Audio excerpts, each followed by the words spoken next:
Assalamualaikum warahmatullahi wabarakatuh.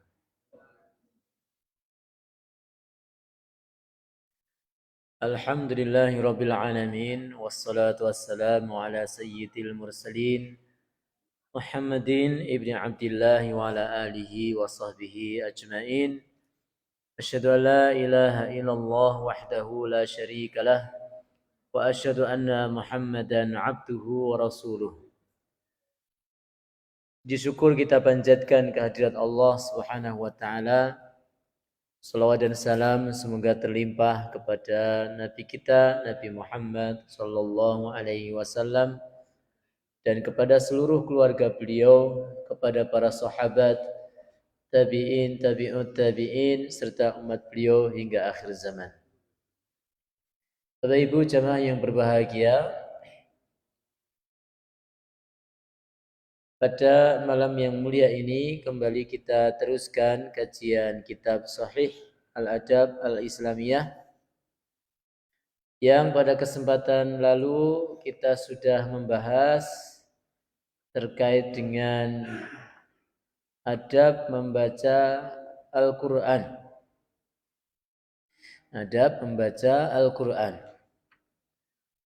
Kemudian sesuai urutan, semestinya malam hari ini kita masuk pada adab berpuasa.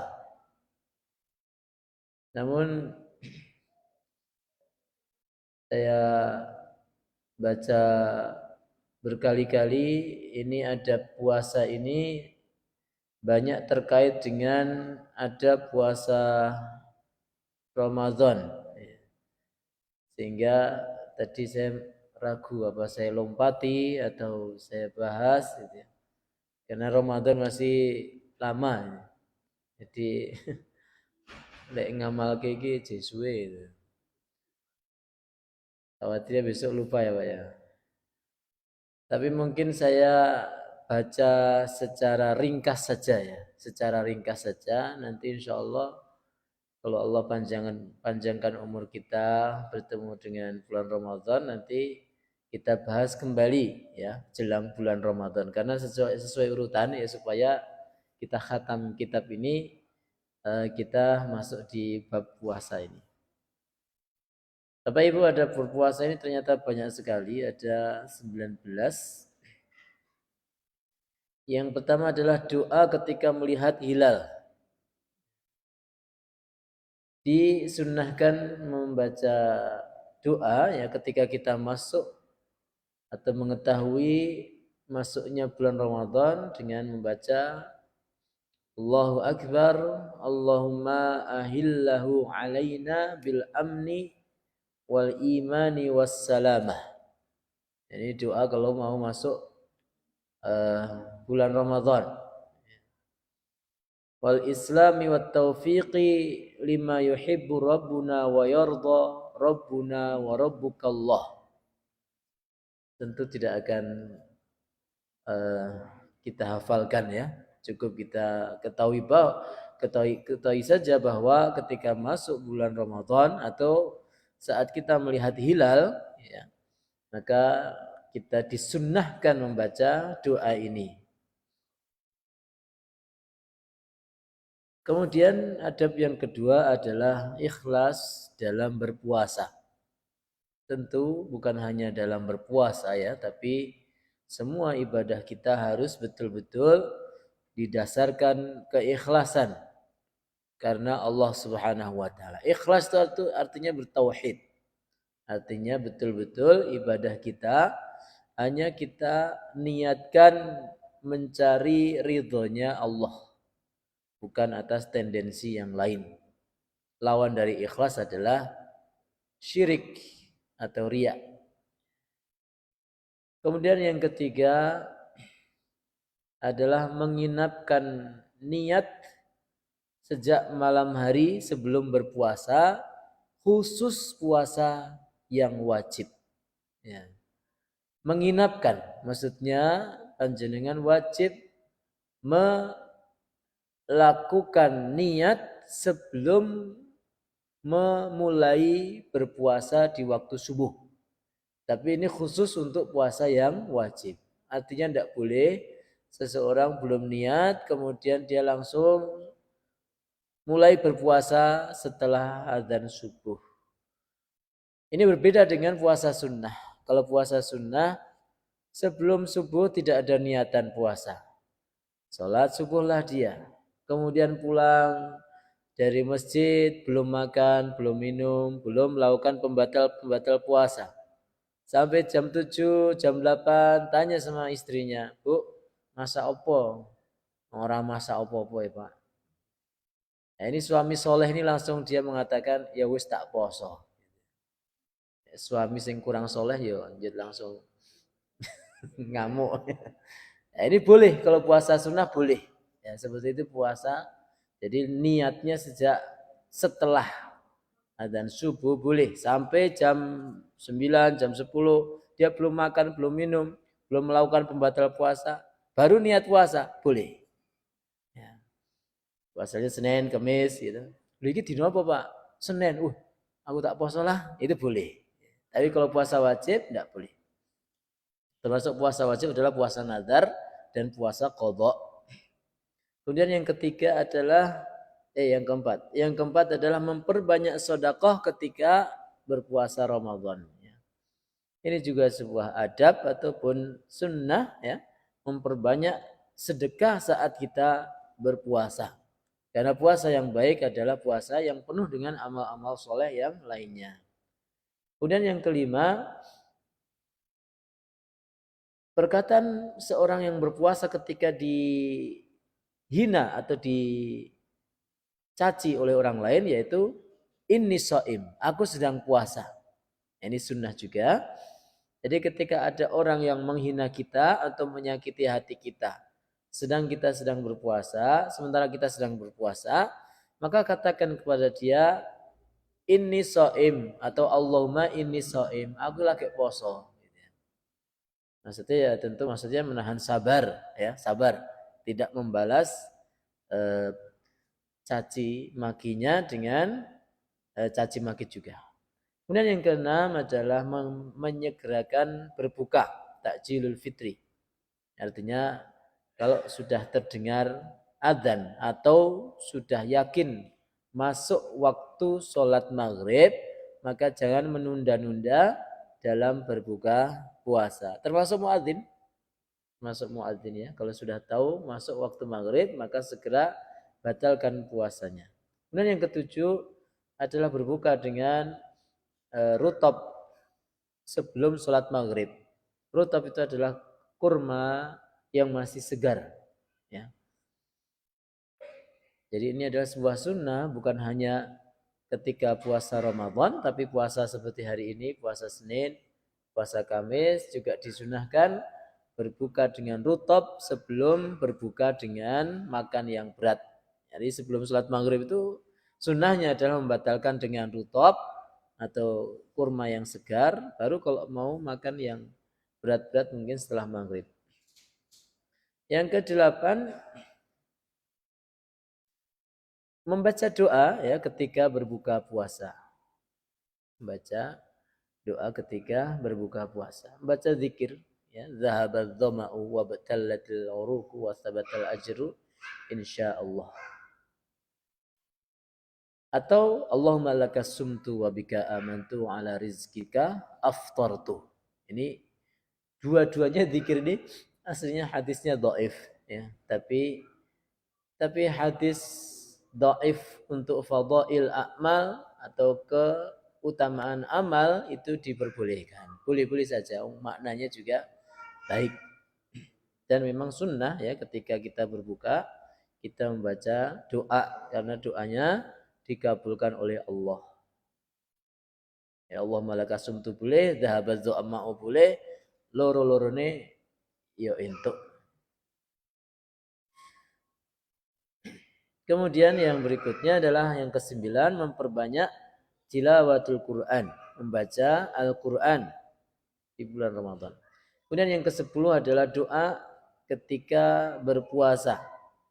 Banyak berdoa karena ada 3 orang yang tidak ditolak doanya. Salah satunya adalah orang yang berdoa ketika berbuka puasa.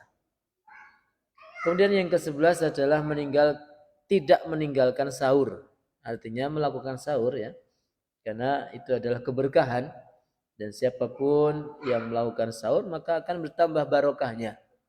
Barokah itu berupa ilmunya manfaat, hartanya manfaat, makin bisa mengambil kebaikan dari hartanya, keluarganya, rumahnya, makanannya, istri, suami, anak-anaknya ya.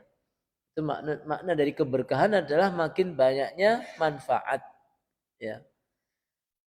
Jadi kalau kita bilang oh ini penuh barokah itu maksudnya oh ini penuh dengan manfaat. Maka Allah menyebut air hujan itu air yang mubarokan, air yang penuh dengan berkah. Kenapa? Karena air hujan itu banyak manfaatnya.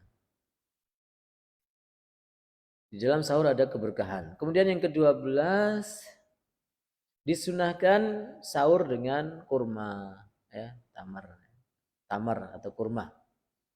Ya, kurma itu macam-macam namanya ya. Ada yang pertama namanya balah. Ya, balah itu kurma yang masih mentah, sing sepet-sepet. Kalau Bapak Ibu pernah tindak beli ya, sepet namanya balah, warnanya merah. Gitu. Kayak sawo mentah, itu namanya balah. Kemudian yang agak mateng, ya sudah mateng manis ya, manis gitu, itu namanya rutop. Kemudian yang sudah kering, yang bisa disimpan lama, kalau rutop nggak bisa disimpan, dia harus di freezer atau dimasukkan di kulkas. Itu namanya rutop. Itu sunnah kalau mau berbuka. Nah, kemudian yang ketiga namanya tamar. Kalau tamar itu ya kurma yang kita kenal di toko-toko itu ya. Sudah sedikit mengering. Nah, itu sunnah kita gunakan ketika sahur. Dan yang ke-12 adalah mengakhirkan sahur. Artinya apa? Tidak terlalu dini. Ya, sahurnya itu kalau bisa mendekati waktu subuh. Tapi ya jangan terlalu mepet dengan sholat subuh atau adzan subuh. Jarak sekitar membaca Al-Quran 50 ayat. Jadi jangan dipepetkan bar ngombe langsung adzan. Ya. Kalau bisa ada jaraknya. Kemudian yang ke-14 adalah tidak terlalu kenyang. Ya, ketika sahur aja wareg-wareg temeh arep puasa ya mangane sahur telung piring. Ya, hikmah kita berpuasa itu merasakan lapar.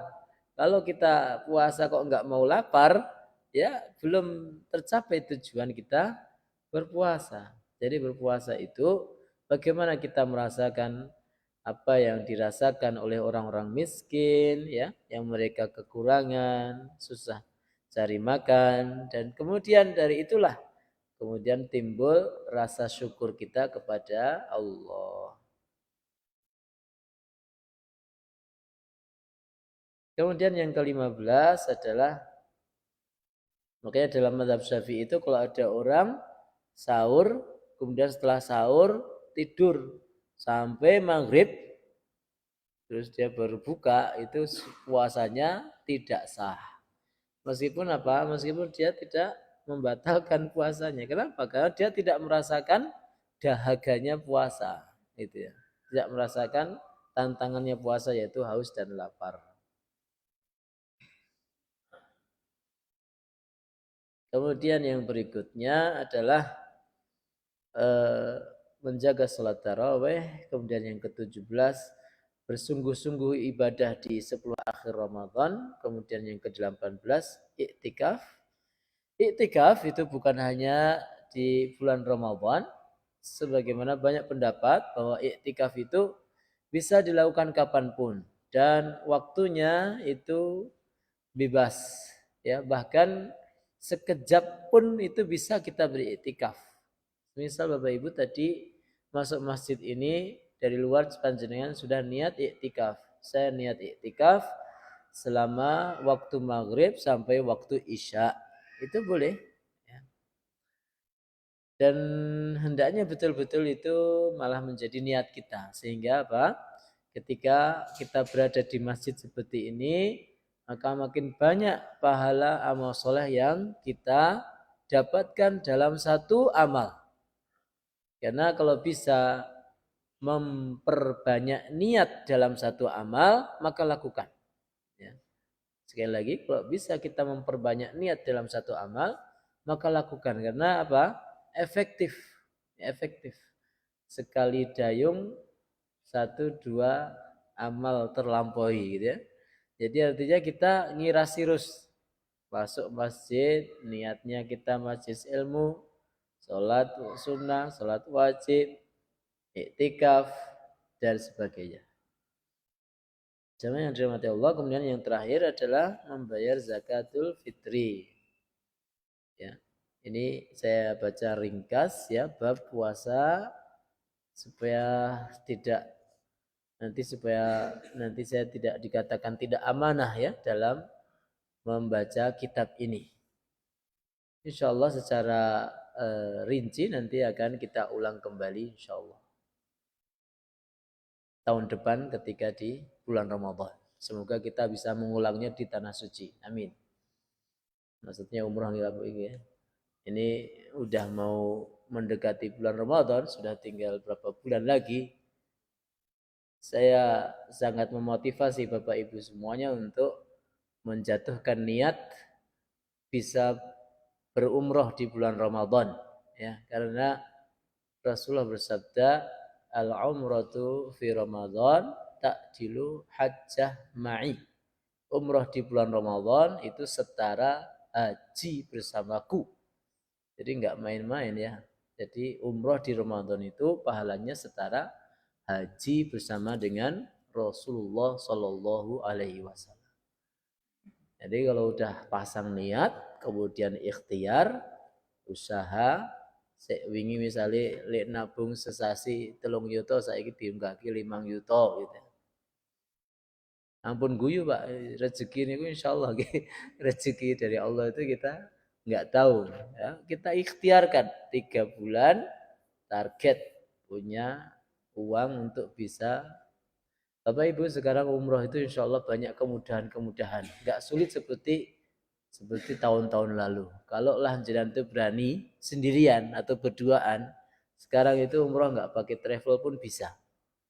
Mencari melalui aplikasi namanya Nusuk, ya. Dan Bapak Ibu tinggal siapkan paspor, kemudian nanti kalau ada tiket-tiket promo itu langsung dibelikan saja. Nek nggak paham ya lewat travel aja, ya paling enak ya ada pembimbingnya, ada temennya, itu lebih aman. Tapi maksud saya untuk anak-anak muda yang mungkin mau nyoba-nyoba itu insya Allah aman, karena pemerintah Saudi sekarang memberikan kelonggaran dalam hal ini. Demikian juga khususnya di bulan Ramadan Pak, betul. Ini sedikit melenceng ya, karena memang sedikit ada kaitannya dengan bab puasa.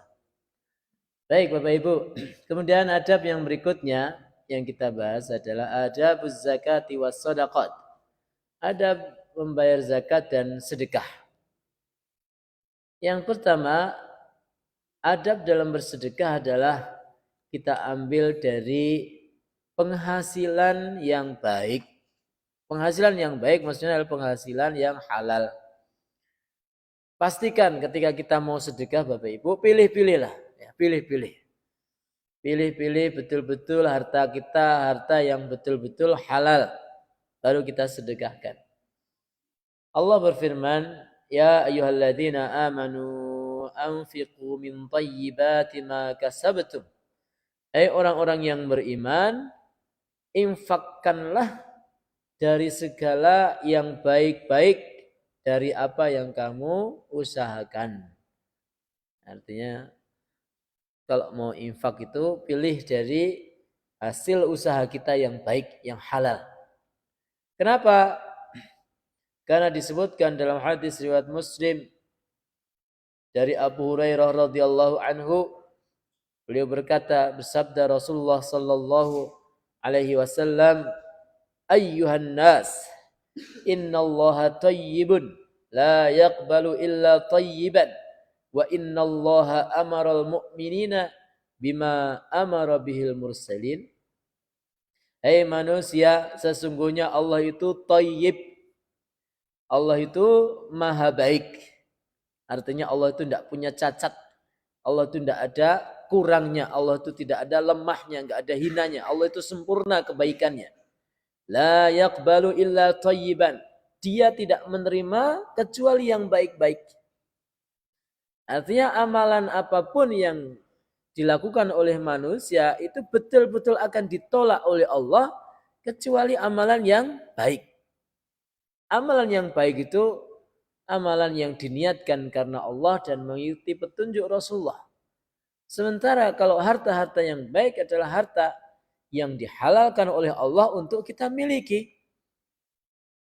Karena dalam kita usaha Bapak Ibu, kadangkala ada aja seseorang itu kepleset mengambil harta dengan cara yang tidak baik. Karena harta itu tidak halal dengan dua jalan. Yang pertama, harta itu memang disebut dalam Al-Quran dan hadis sebagai harta yang tidak halal. Ya, misalnya barang-barang haram, itu udah jelas dia tidak boleh dimiliki. Semacam hewan-hewan yang haram, kemudian minuman yang haram. Dan juga demikian sarana prasarana yang haram seperti alat-alat musik. Tidak boleh kita miliki.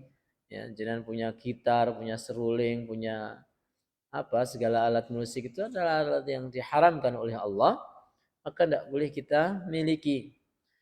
Atau yang kedua, harta itu disebut harta yang haram karena cara mendapatkannya. Ya, cara mendapatkannya dengan cara yang haram.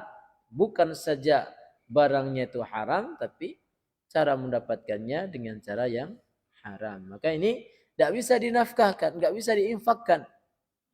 Infak harta curian atau infak harta yang hasil menipu orang atau infak harta hasil riba, maka semua ini tidak akan diterima oleh Allah. Sebagaimana sabda ini, innallaha tayyibun la yaqbalu illa tayyiba. Allah itu maha baik dan enggak menerima kecuali yang baik-baik. Dan hadis ini bahkan orang-orang musyrikin, orang-orang jahiliyah sendiri itu sampai meyakini hal ini. Mereka sendiri itu paham betul bahwa Allah itu maha baik dan hanya menerima yang baik-baik. Meskipun mereka tidak beriman kepada Nabi, tapi mereka sadar kalau Allah itu hanya menerima yang baik. Dengan bukti apa? Yaitu tatkala orang-orang Quraisy mereka ingin membangun Ka'bah. Ka'bah di saat itu hancur karena kena banjir. Ka'bah sudah terlalu tua, lapuk, robohlah dia. Maka kemudian orang-orang Quraisy mereka berkumpul, bermusyawarah ingin membangun Ka'bah, ya. Ka'bah dibangun ulang, direnovasi. Maka kemudian orang-orang Quraisy ini mengumpulkan harta-harta mereka dan uniknya mereka hanya mengumpulkan harta-harta yang didapatkan dengan cara yang halal. Ya. Jadi harta riba itu enggak mereka kasihkan. Mereka pada donasi, tapi harta-harta yang diambil dengan cara yang harta rampasan atau harta hasil merampok, ya, itu enggak mereka kumpulkan ke panitia pembangunan Ka'bah saat itu. Sehingga kemudian terkumpullah harta dan terbangunlah Ka'bah dengan bentuk yang seperti sekarang ini, yang padahal aslinya Ka'bah itu lebih panjang. Antara Hijri Ismail dengan Ka'bah itu aslinya menyatu. Ya. Jadi bangun Ka'bah dengan Hijri Ismail itu menyatu. Hijri Ismail itu aslinya ada temboknya melengkung begitu ya. Gambarannya ya ada ovalnya begitu ya. Terus nyambung. Tapi karena orang-orang Quraisy itu kehabisan duit, kehabisan harta, maka mereka bangunlah Ka'bah dengan bentuk yang seperti sekarang ini, tidak memanjang sampai Hijr Ismail. Maka jamaah yang dirahmati Allah, orang-orang kafir pun mereka paham betul ya, untuk tempat suci mereka memilihkan harta yang baik. Wa innallaha amaral mu'minina bima amara bihil mursalin. Dan sesungguhnya Allah memerintahkan orang mukmin sebagaimana apa yang dia perintahkan kepada para rasul. Faqal, yaitu dia berfirman, ya ayyuhar rusul, kulu minat tayyibati wa'malu salihah, inni bima ta'maluna alim. Hai para rasul, makanlah yang baik-baik dan beramal solehlah. Sesungguhnya aku mengetahui apa saja yang kamu lakukan. Jadi Allah perintahkan para rasul, sebagaimana juga Allah perintahkan kepada seluruh kaum mukminin. Perintahnya apa? Makan yang baik. Makanlah yang baik. Bapak Ibu rahimakumullah, mulut kita ini adalah amanah dari Allah. Perut kita ini amanah dari Allah. Tidak boleh kita gunakan, tidak boleh kita masukkan ke dalam mulut kita segala makanan sekecil apapun yang tidak halal. Pastikan sebelum makan, pilih-pilih betul. Iki pelem colongan boleh tuku, harus betul-betul tahu. Ini sego ngendi, apakah ini betul-betul milik saya atau bukan. Jangan menyepelekan terkait masalah makanan yang tidak halal, karena nanti banyak sekali madaratnya. Bisa jadi juga loh Bapak Ibu, kita ini banyak penyakit, banyak masalah, banyak doa yang tidak dikabulkan oleh Allah, itu karena makanan yang tidak terjamin halalnya. Cari makanan betul-betul makanan yang halal, karena perintah dari Allah. Kalau ragu bagaimana? Ragu tinggalkan. Ya, karena itu namanya syubhat. Kalau ragu-ragu tinggalkan. Wa'malu sholihah, dan beramal solehlah. Maka kemudian di dalam ini Quran surat Al-Mu'minun ayat 51. Waqal, Allah berfirman juga, ya ayyuhalladzina amanu kulu min thayyibati ma razaqnakum. Hai orang yang beriman, makanlah dari yang baik-baik dari apa yang aku rizkikan atau kami rizkikan kepadamu. Makan yang baik. Nah, bagaimana harta itu bisa jadi halal bagi kita, padahal aslinya harta itu milik orang lain? Maka di dalam ajaran Nabi Muhammad ada namanya Kitabul Buyu' atau bab masalah muamalat kepada orang lain. Artinya apa? Harta itu pada aslinya semua haram. Nah, harta itu bisa menjadi milik kita itu harus dengan cara yang dibolehkan. Ya, harta itu menjadi halal adalah dengan cara yang dibolehkan Nabi. Akad-akad yang dibolehkan Nabi. Contoh, harta ya milik orang lain berpindah menjadi milik kita dengan cara yang pertama yang dibolehkan oleh Rasulullah adalah dengan cara jual beli. Jual beli pun harus selamat dari 1. Tipu menipu, 2. Zalim, 3. Riba. Jadi jual beli itu harus selamat dari 3 dosa ini. Jual beli yang ada unsur tipu menipu maka tidak sah. Maka tidak sah. Mas niki montore pinten? Oh niki murah mawon Mas, gangsal yuto. Asli niki mesinnya asli. Ternyata setelah dibayar sampai rumah ternyata mesinnya palsu. Maka ini adalah jual beli yang tidak sah karena ada unsur tipu menipu. Maka harta yang didapat harus dikembalikan kepada pembeli. Penjual harus mau dikembalikan barangnya. Zalim yang kedua tidak boleh zalim, ya. Zalim kadangkala dalam jual beli dengan unsur misalnya menimbun atau al-ihtikar. Gara-gara misalnya tahu ini bahan bakar akan naik, maka kemudian ditimbun supaya dapat untung yang banyak. Atau waktu corona kemarin nimbun masker, nimbun hand sanitizer sehingga harganya makin mahal. Ini namanya zalim. Ada unsur zalim, maka jual beli tersebut tidak sah. Kemudian yang ketiga, riba. Riba juga tidak boleh ada di dalam jual beli, yaitu yang biasanya riba itu riba misalnya jual beli emas. Emas itu di dalam bab jual beli harus ya dan biyadin alias cash kontan. Khusus emas. Emas tenan loh Pak Ibu, bukan Mas Rahmanto ya. Emas tenan ya. Emas itu harus ya dan biyadin, tidak boleh kredit. Mas niki pinten masih? Oh niki kali itu Bu. Oke, saya mau tak beli 2 juta, tapi bayarnya nanti sore ya, tidak boleh. Emas itu terima langsung bayar itu. Kalau sore bayarnya maka sudah jatuh ke riba. Kemudian juga menukar 2 barang yang jenisnya sama, tidak boleh dilebihkan. Menukar kurma bagus dengan kurma yang jelek dengan timbangan yang berbeda. Ini juga riba.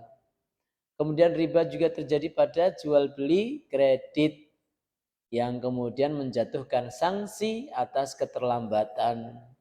Pak pinten niki montore niki murah mawon nggih jenengan sak tunggal yuto.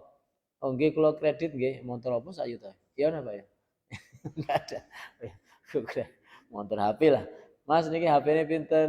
1 juta. Oh iya. Tak kredit nggih. Ya enggak apa-apa, tak dikredit ning dikredit ya setahun ya dadi 2 yuto misalnya.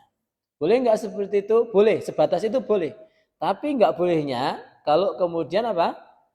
Ketika mencicil apa? Mengangsur dia telat kemudian didenda. Misalnya bulan Desember ternyata bapaknya ini telat ngangsur.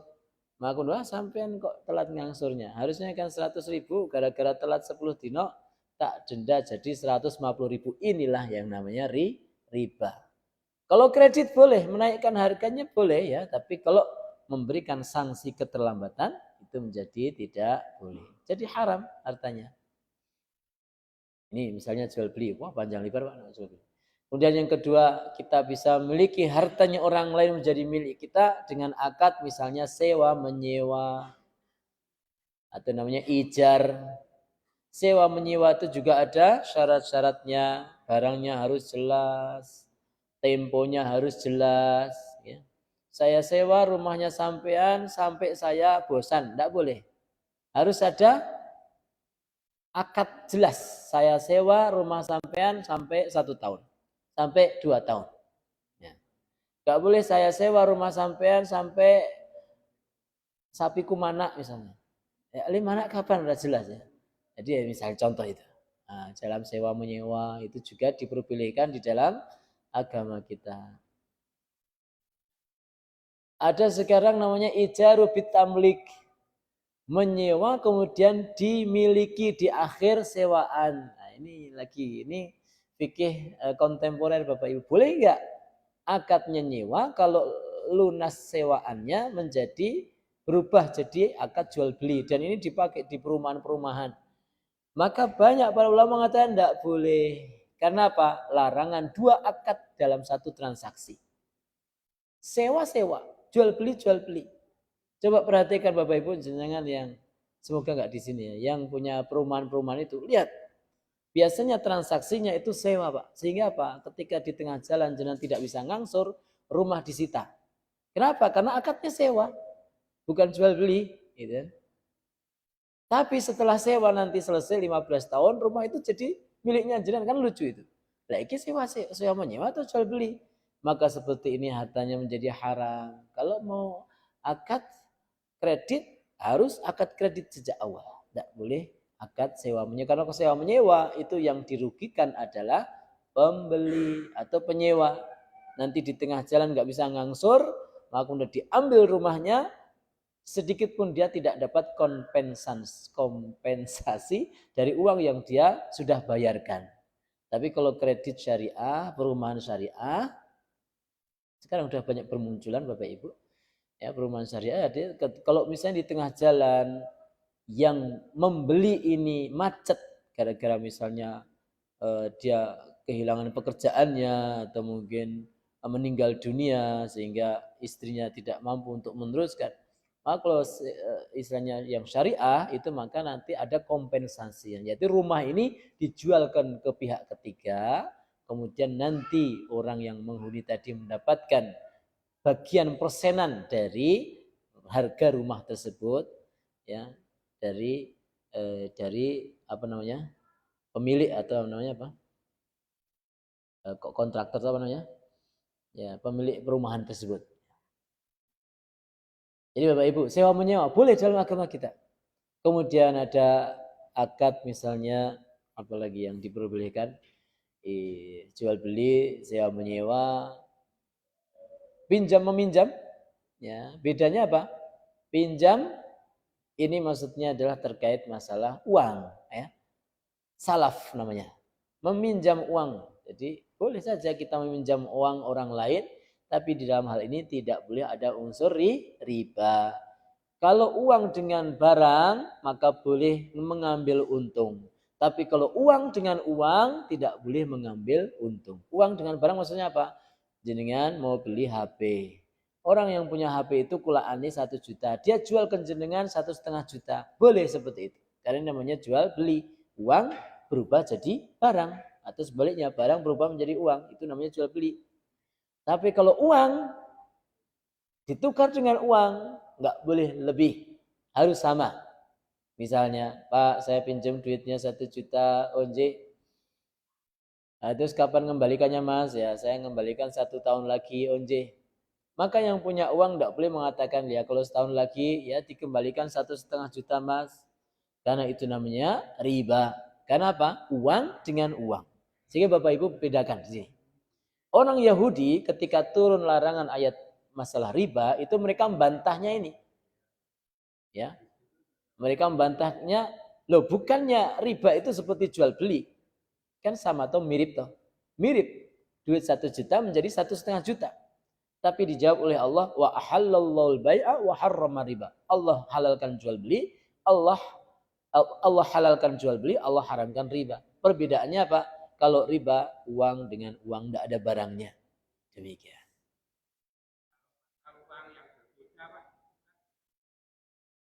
Jenisnya berbeda, Pak. Karena kebutuhan maka itu diperbolehkan. Jenisnya berbeda. Yang tidak boleh adalah jenisnya sama. Jenengan punya duit 100.000 kincling gitu, terus ditukar dengan 100.000 kricik. Itu nggak boleh dilebihkan. Sama-sama rupiah 100.000 satu lembar ditukar dengan 100.000 kricik, harus sama, nggak boleh dilebihkan 1.000, 2.000. Atau pas Idul Fitri, ya. Ya itu ya, supaya kita dapat apa namanya itu, lembaran baru ya, baru keluar dari bank, terus kita lebihkan. Oh, itu riba, Pak, karena sama-sama rupiahnya. Kemudian akad yang lain apalagi Bapak Ibu, misalnya syarikah. Apa itu syarikah? Syarikah itu koperasi, tapi koperasi yang syar'i. Apa itu? Koperasi syar'i itu adalah ada 2 orang atau lebih, masing-masing punya modal, kemudian usaha bareng. Usaha loh ya, bukan seperti koperasi di kampung-kampung yang hanya duit, muter duit. Ada usahanya. Mereka punya duit, Mereka punya usaha. Misalnya saya sama si Fulan, Mas, ayo usaha bareng. Duit saya sendiri usahanya nggak akan besar. Sampean punya duit enggak? Saya punya duit, Ustaz. Ayo kita usaha bareng apa? Bikin apa? Bikin travel. Ya. Terus misalnya berapa punya duit ante? Anda punya 60 juta misalnya. Terus saya juga punya 60 juta. Wah kurang ini. Cari orang lain lagi. Ya. Karena bikin travel ratusan juta. Terus akhirnya apa? Ngumpul banyak orang. Nah kita misalnya katakan 5 orang itu punya skill sama. Bisa mencari tiket, bisa membeli eh, bisa misalnya nyewa hotel, bisa bimbing umroh. Sama-sama, bareng-bareng, modalnya bareng. Kemudian usaha bank ini namanya syarikah. Pembagiannya gimana? Sesuai kesepakatan. Misalnya ada si Fulan, aku masuk kantor terus ya Ustaz, saya kan capek cari jamaah. Ya udah bayarmu yang nanti bagianmu lebih. Nah, saya enggak saya sedikit saya nyari jamaah aja misalnya. Ah, ini bagiannya sendiri-sendiri. Itu boleh. Itu namanya syarikah. Saya bandingkan dengan nanti satu lagi namanya mudharabah Bapak Ibu. Mudharabah itu beda dengan syarikah. Ini kemarin soalnya kok saya nyambung ini ya, karena ada yang tanya itu. Bedanya syarikah dengan mudharabah. Kalau mudharabah itu satu punya skill, satu punya duit. Ya. Yang satu punya modal, ning ora iso usaha, yang satu bisa usaha ning ora duit. Maka mereka bersatu. Mas, aku pengen jualan gorengan. Terus piye? Ora duit, jenengan modali ya. Oh siap. Ning aku ora iso jualan gorengan loh. Wis enggak apa-apa Mas, sampean modal saja, saya yang usaha. Terus pembagiannya gimana? Derek. Sampean 40%, saya 60%. Atau sampean 20%, saya 80%. Ini namanya mudharabah. Ah, seperti ini juga diperbolehkan. Tapi pemilik usaha, pemilik duit nggak boleh ngerusui usaha tersebut, nggak boleh ikut kerja di situ. Dia hanya modal usaha saja. Ini beda dengan syarikah. Dan demikian juga dia juga harus terima dengan hasil dari usaha tersebut. Nek untung, ya dia dapat untung. Nek rugi, ya ditanggung bareng. Nggak boleh kemudian lo duitku hilang kepiye oleh usaha gorengan. Waduh maaf ya mas, saya kok sepuh ya. Ya sih duitku balik ke. Lah itu bukan mudharabah. Kalau mudharabah itu memodali. Artinya nanti ada bagi untung, ada bagi rugi. Berbeda dengan orang yang meminjami. Ya, kalau meminjami itu mbuh dek untung, mbuh rugi, duitnya balik. Maka jangan ada pilihan kalau meminjamkan uang ke orang lain, mau murni meminjamkan, maka jangan tidak dapat untung, meminjamkan 1 juta, balik 1 juta. Atau memodali, kalau memodali, maka jangan bisa untung, bisa juga rugi. Makanya ya pilih-pilih. Kalau memodali orang, ya pilih betul orang yang bisa usaha. Ada lagi namanya murabahah, ada namanya nanti musaqah, muzara'ah. Banyak sekali Bapak Ibu cara istilahnya akad-akad yang diizinkan oleh Rasulullah SAW. Akad yang tidak dibolehkan apa? Contoh misalnya tadi ya riba, kemudian sogok menyogok, ya itu haram. Sekarang ada yang ramai, sekarang ada yang kementerian disogok 50 triliun Pak, duit kafir 50 triliun. Haram, semua haram itu duit sebanyak itu. Kemudian korupsi, kemudian apalagi judi, ya judi itu sesuatu yang diharamkan. Jangan misalnya pasang apa sih kan judi online itu ya, jangan pasang 1.000 kemudian langsung dapat jadi 100 juta, kira duitnya itu haram. 100, 1 miliar sekalipun nggak boleh jangan miliki, karena itu bukan harta miliknya jenengan, maka harus betul-betul dikembalikan, tidak boleh kita ambil sedikit pun. Dan seseorang ketika dia bersedekah dengan harta yang haram, maka sedikit pun tidak akan diterima oleh Allah Subhanahu wa taala. Banyak akad-akad yang diharamkan oleh Rasulullah Sallallahu Alaihi Wasallam. Yang pada intinya akad-akad itu biasanya adalah merugikan, mendolimi. Ya, seperti dalam judi itu pasti ada yang terdolimi. Ya. Nah, akad yang dibolehkan Rasul itu pasti ada keuntungannya. Pasti ada untungnya. Jual beli itu yang untung dua-duanya, nggak boleh salah satunya. Yang beli untung, yang jual juga untung. Yang beli untung enggak? Jenengan kalau belanja, jenengan untung enggak? Untung jenengan dapatkan barang yang jenengan pengenkan, kan untung toh. Misalnya warung dekat rumah sampean. Terus jenengan beli di situ, jenengan dapat barang. Yang jenengan untung daripada jenengan belanja ke tempat yang jauh misalnya. Jadi orang jual beli, orang syarikah, orang mudharabah, orang musaq. Itu semuanya untung dan jangan ada yang terugikan. Kemudian adab yang berikutnya, kemudian dalam hadis ini disebutkan Rasul menyebutkan ada seorang laki-laki dia melakukan perjalanan yang jauh, kemudian rambutnya acak-acakan, berdebu, kemudian dia menengadahkan tangannya ke langit dan berkata, "Ya Rob, ya Rob." Sementara makanannya haram, minumannya haram, pakaiannya haram, dia diberi makan dengan barang yang haram, maka bagaimana akan dikabulkan doanya? Fa'anna yustajabu lidzalika, kata Rasul. Artinya apa? Dalam hadis ini bisa diambil kesimpulan, orang kalau dia itu senantiasa atau terbiasa menggunakan barang-barang yang haram, baik dari makanan, minuman, atau bahkan pakaiannya, maka doanya tidak dikabulkan oleh Allah Subhanahu wa taala. Hati-hati, jadi ini adalah salah satu dari efek buruk dari makanan yang haram, yaitu doanya tidak dikabulkan oleh Allah Subhanahu wa taala. Adab yang kedua, setelah adab yang pertama yaitu mencari makan barang yang haram, barang yang halal untuk disedekahkan.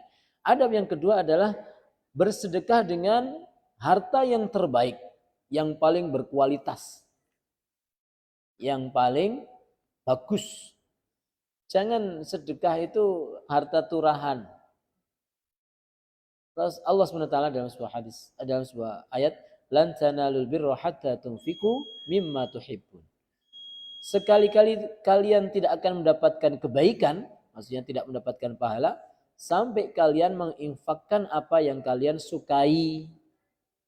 Karena orang kadang-kala infak sedekah itu barang-barang yang tidak disukai. Kathok wis ra disenengi, sedekah ke. Kalau menyedekahkan tuh kathok sing paling disenengi, klambi sing paling disenengi, ya toh? Barang sing paling disenengi. Itu baru pahalanya besar. Demikian Bapak Ibu, semoga ada manfaatnya. Allah mudahkan kita, Allah luaskan rezeki kita sehingga kita bisa beribadah maksimal kepada Allah SWT. Amin ya rabbal alamin. Shallallahu ala nabiyina Muhammadin wa ala alihi wa sahbihi ajmain. Assalamualaikum warahmatullahi wabarakatuh.